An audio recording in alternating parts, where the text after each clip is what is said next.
So Satipatthana meditation is the lineage of the Buddhas, countless Buddhas.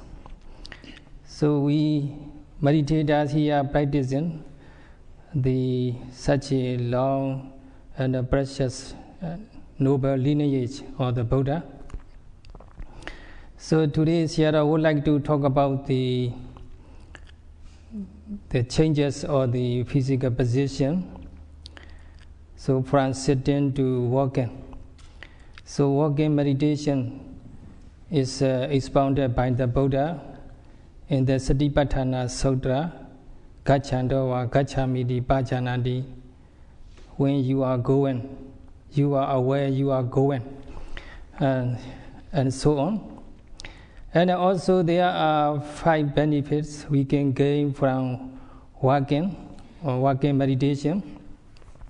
So this brief statement is explained by the commentaries, and later the Pali scholars and like Mahasi Sayadaw, late Venerable Mahasi Sayadaw, he explained how to develop mindfulness during the walking meditation according to the Pali text, and also based on his own experience according to the teaching of the Buddha. So thanks to the late Venerable Mahasi Sayadaw's teaching, the many people all over the world got a chance to practice or to develop mindfulness. So Sayadaw himself also here at the DMC to share his own experience and Dhamma with the yogi, thanks to the late Venerable Mahasi Sayadaw. So now today Sayadaw would like to explain the 5 benefits we can gain from walking or walking meditation. It is not me or anybody else that is going. So going is just going. There is no goer. There is only psychophysical process. There is mainly 4 fundamental elements are very obvious in the process of walking, process of going. And there is a mind or intention to go. So that intention generates the walking physical process. And then there arises what we call walking. There is nobody, no permanent personal ego entity who is going. But there is only psychophysical process. No I or mine or anybody else's. So there is an intention to go or wanting to go. That's like a forerunner is come first.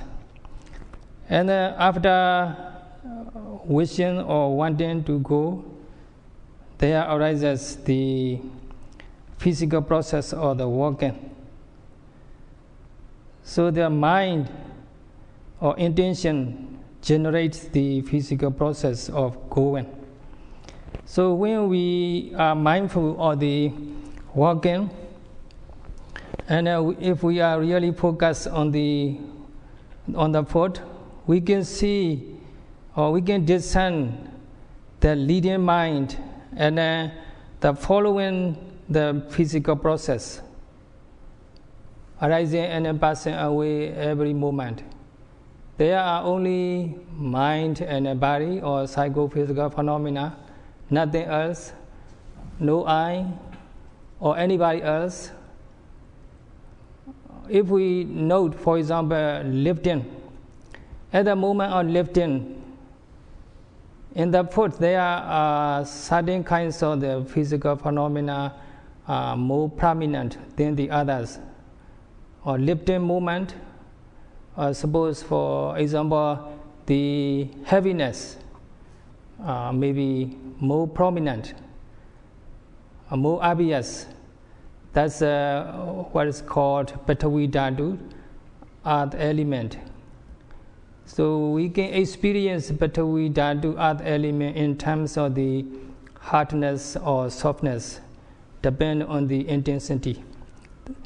And it's also described as a arbor element, is a water element. So heaviness is characterized by the earth element and water element.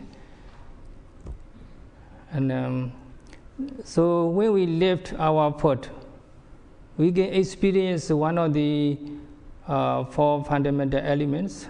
Mainly during the lifting movement, the earth element may be more obvious than the others.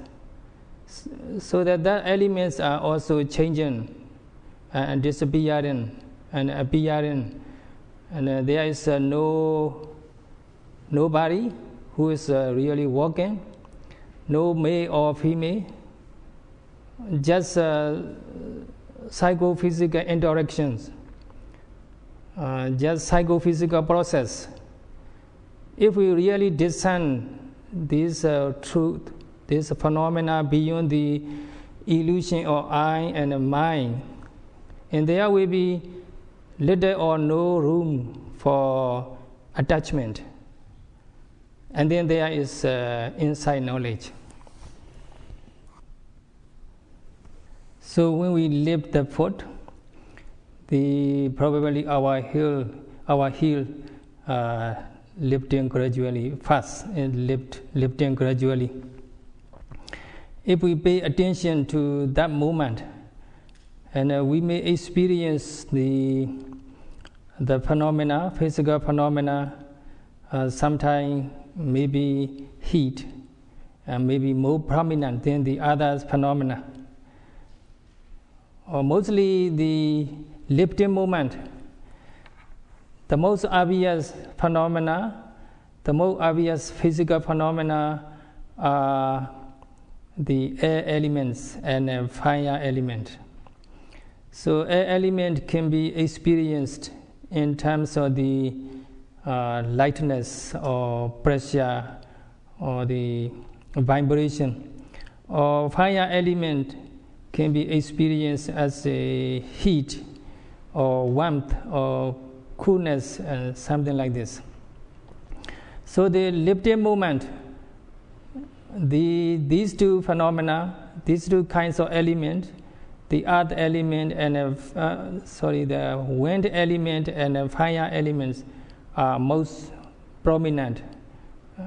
And sometimes the earth element may be prominent, then we can feel heaviness. And or sometimes the arbor element, that's a water element, can also experience as a heaviness. The most of the time, the moment we lift our foot, the wind element and fire element are most prominent among others. So when we push our foot forward, and also these two elements are prominent. As a wind element, we can experience vibration or movement or motion. As a fire element, we can experience the heat, warmth, and so on. And when we drop our foot down, and then at that time the earth element become more prominent, so that we can experience heaviness. And water element is said even more heavier than the earth element. So the two elements can be experienced as a heaviness. And then so during the dropping down our foot, we can experience these two elements, mainly these two elements. And when we are really mindful of our step all the way from the beginning to the end, the mind is fully focused on the object. And that focus mind is called ekagata, one-pointedness of mind. That is concentration. So the moment concentration takes place, or the moment our mind is fully focused on the object, there will be no room for mental hindrances, nivarana. And then we can discern mind and body and their interaction. There is a mind wanting to go, and then there is a physical process follows. So that's why the Buddha said, when you are going, you should be aware you are going. So what does it mean? So when we are really aware we are going, or we are really focused on the object, we will be aware of the phenomena, physical phenomena, like the lightness or heaviness, heat, warmth, cold, and so on, and arising, newly arising, and passing away immediately. And there's only psychophysical phenomena, their interaction. And so we have to note the object concurrently with the real phenomena. So when lifting, we have to note it as lifting concurrently with the objects and the phenomena involved. And then we can experience the phenomena, physical phenomena, lightness, heaviness, and pressure, pulling, pushing, hardness, softness. That's all. There's only physical phenomena, newly arising and passing away immediately, one after another. There is no I or mind. So wanting to go, that's mind, mental phenomena, and the process of the going is a physical phenomena. That's a psychophysical phenomena. They are interactions. There's no I or mind, no male or female, or beautiful or ugly. That's the insight into the psychophysical phenomena.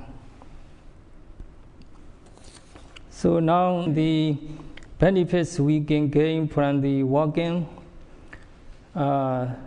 is expounded by the Buddha.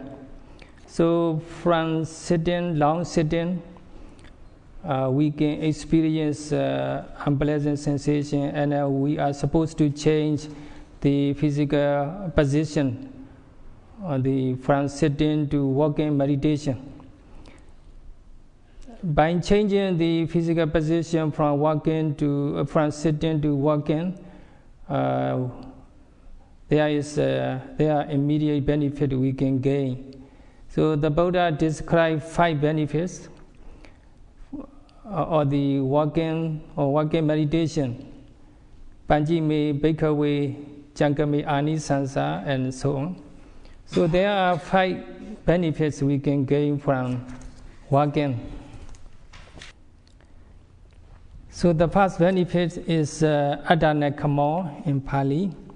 It is by walking meditation we can become healthy enough to take a long journey. So if we practice the walking meditation, we become healthy and we are strong enough to take long journey. So second benefit is Bharanakamo in Pali. So if we practice walking meditation by noting, for example, right, left, And if we are able to note the concurrently with the real phenomena involved, so we can develop the insight, and then so that we are mind becomes stable enough to develop or to put effort in the practice.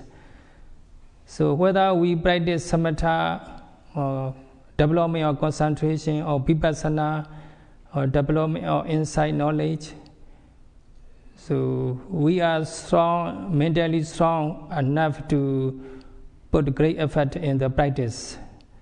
That's the second benefit we can gain from walking meditation. So the third benefit is apabado. Apabado means less disease or the healthy. So how we can become healthy by walking? So the Buddha explained this way. So whatever you have eaten or drinking or the chewing, whatever intake you enjoyed, the food will easily digested. Asidam, pidam, kayidam, sayidam, samam parinamam gacchati. That's what the Buddha said in Pali. So whatever you eat or drink, they will be easily digested if we practice walking meditation, good or bad. Any food, heavy or light, if we walk, we can easily digest. So by walking, the digestion is very powerful. And that's why we are advised to walk or to practice walking meditation. When we wake up, when we get up out of the bed, we are highly recommended to practice walking meditation. And also after meal, breakfast or lunch, we are advised to practice walking meditation rather than sitting. So that our Venerable Sayadaw, Paindarama Sayadaw, is always advised us to practice walking meditation right after we get up, or right after we eat or lunch or breakfast. So otherwise, Sayadaw say, we will encounter the sleepiness and drowsiness. So unless we walk or walking practice, and then we definitely sleepy, and sometimes we may dozing forward or leaning forward or backward or the sideward, and sometimes we may even fall down because of the sleepiness, unless we walk or we practice walking meditation. So by walking meditation, we can enjoy the good health as a result of the digestion, good digestion, and also we can overcome the sleepiness. So in brief, that benefit we can gain from the walking meditation is apabado and good health. So the benefits of the walking is of 5 kinds. The first one is adhanakamo, the stamina for the long journey, and the second one is badhanakamo, and the healthy enough to make great effort in samatha and vipassana. The third one is apabado, is less illness, and the fourth one is good digestion, and the fifth one is fifth and the last one is siratitiko samadhi. So this means the samadhi concentration is durable. So through the walking meditation, we can gain durable concentration.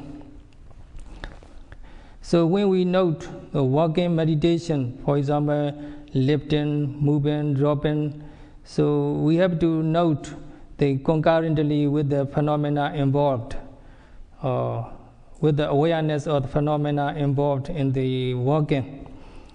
So there is a great effort needed to be aware of the phenomena involved. So we have to lift our foot, and at the same time we have to make effort to aware of the lifting and the phenomena involved. So there is a lot of effort required to be aware of the lifting and the phenomena involved. So the mind is focused. The mind must be focused on the object. So that's why the concentration in nature becomes stronger, because the mind need to be fully focused on the object, and at the same time the mind have to be active to lift the foot. So the mind becomes very active, and the concentration becomes stronger. So here our teacher, the Paindarama Sayadaw, used the analogy of the battery in the car. So in the car, the battery is weak or battery run down, car cannot be started. So the battery need to be charged, recharged. So in the same way, if the body is very exhausted because of the long sitting, so we need to be recharged like a battery in the car. So by sitting for long, samadhi concentration is quite strong.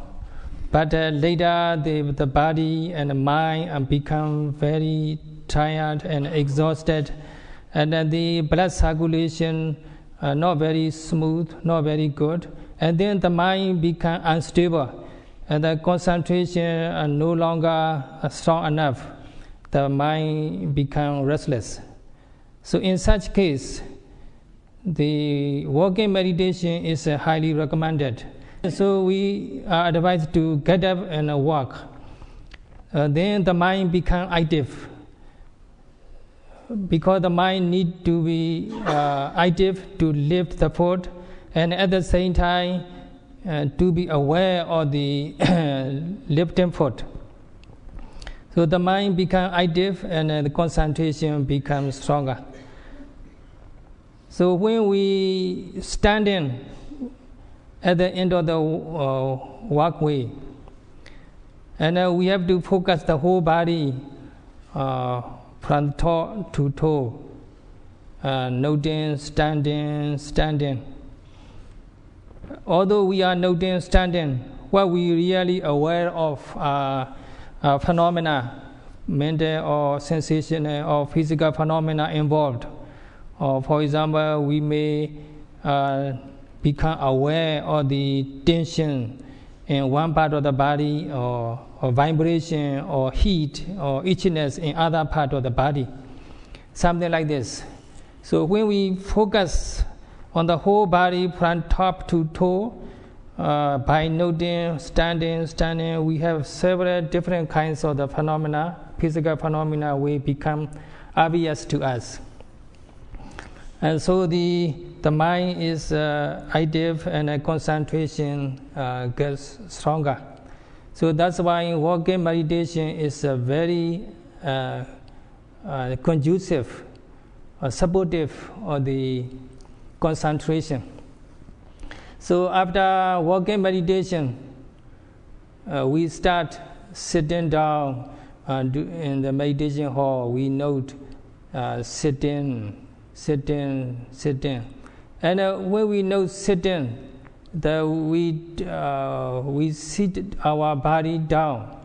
That the first time we may experience the the sensation changes in our knee, or when the knee is bent down, there is a sensation changes can be experienced, and bit by bit. And we continue to note the sitting slowly and gradually, and we may experience other phenomena, maybe tensions or tightness, or in the thigh, or somewhere else on the back, somewhere else in the body. And then when we sit down, really sit down, and then we can experience the many different physical sensation arising and then passing away moment by moment. So thanks to the concentration we develop during the walking meditation, we can clearly aware of the physical phenomena or sensation changing moment by moment. In this way, we develop stronger and more durable concentration because of the walking meditation. So that's why our late Venerable Mahasi Sayadaw laid down the schedule, very perfect schedule, 1 hour sitting and 1 hour walking. It's a really perfect schedule. So if we are continuously mindful of the phenomena involved in the sitting and walking, we can see the psychophysical phenomena newly arising and passing away. And in this way, we develop continuous mindfulness and strong concentration. So this strong and durable concentration is the fifth benefit of the walking meditation. So the late Venerable Mahasi Sayadaw, he always encouraged the meditators to put effort in the walking meditation. And he composed the poem about the 5 benefits of the walking meditation in Burmese. So Sayadaw recited the Burmese poem in Burmese for the Burmese yogis. But in brief, these are all 5 benefits we can gain from the walking meditation. So if we practice less the walking meditation, or if we practice more sitting meditation, or longer sitting meditation, then we can experience the physical disorder, like the too much heat in our buttock, and the weakness or fatigue in the body. And then mind also become unclear, cloudy. And if we note, for example, breath, in and out breath, the mind cannot focus on the nostril, in and out breath. Or if we know the rising, falling, or the abdomen, and the abdomen or movement or any phenomena may not be obvious because the mind is cloudy and not very clear because of the long sitting. And then the physical body may be leaning, not erect, straight, and also stiffness and numbness and itchiness, something like this. Many kinds of unpleasant sensation also may affect us. So if we cannot see the mind behind the physical phenomena, that's what we call the cause of the physical phenomena. And then the concentration is not strong enough, the mind is not stable enough. And after long sitting, we can encounter the something physical disorder, like the several kinds of the physical physical unsteadiness, bodily unsteadiness. Also, the yogis may experience the shaky body and swaying body, and we make less effort in the walking meditation. Yogi experience 8 kinds of the physical unsteadiness. The body may lean forward because the body is very weak and fatigued, and physical phenomena, physical imbalance, and then the body likely to lean forward. Or sometimes the body swaying side to side. Or sometimes this Alapana and Tanlapana, and then sometimes the body is swaying around, and then sometimes the body sway or lean backward, or yogi may fall down on backward, and then sometimes this shaky body, and then Vandana, sometimes vibration, or little or slight vibration, sometimes very strong vibration, and sometimes very shaky body, even the fall down on the floor. So in this way, there are 8 kinds of the unsteadiness of the body can be encountered by the yogi who make less effort in walking meditation. So we are highly recommended to make the great effort in the walking meditation. So if we encounter that kind of the physical disorder or bodily unsteadiness, normally we are advised by meditation teachers to take rest or to go to bed earlier or to read, something like this. So we are suggested to take rest. So we are practicing meditation, and helping the yogi in difficulties is a great merit. So when yogi encounter these kind of physical unsteadiness, we should give suitable guideline. Especially, we should encourage yogi to make more effort in the walking. Later, the yogi will overcome this kind of physical bodily unsteadiness. So, time is up. So, Sayadaw conclude his Dhamma talk by wishing may you all be able to find benefits in the walking meditation, and then may you be able to practice comfortably and happily until you attain the enlightenment. That's all for today.